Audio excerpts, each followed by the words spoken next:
శ్రీ ధనసరి అనసూయ సీతక్క గారు. నమస్కారం సార్.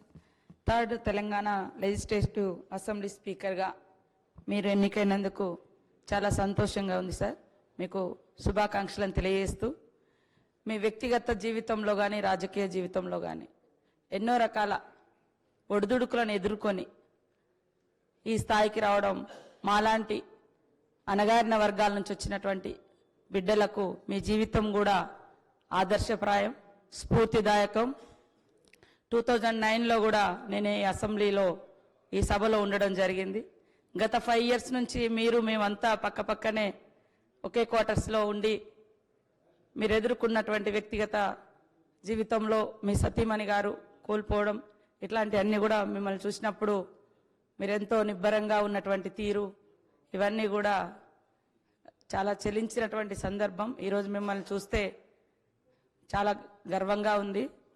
అదే కాకుండా ఒక అణగారిన వర్గాల నుంచి అంచబడ్డ వర్గాల నుంచి వచ్చినటువంటి బిడ్డలు ఎదగాలంటే ఎన్ని కష్టాలు ఉంటాయో తెలిసినటువంటి వ్యక్తులుగా మీ జీవితం మా అందరికి కూడా ఆదర్శప్రాయం. మీరు ఒదుగుతూ ఎదిగిన తీరు దేశానికి ఒక ఆదర్శవంతం. తప్పకుండా మీరు మమ్మల్ని అందరినీ కూడా సమన్వయం చేసుకొని సభ యొక్క ఔన్నత్యాన్ని, ముందాతనాన్ని కాపాడతారని భావిస్తూ ధన్యవాదాలు. సెలవు తీసుకుంటాను.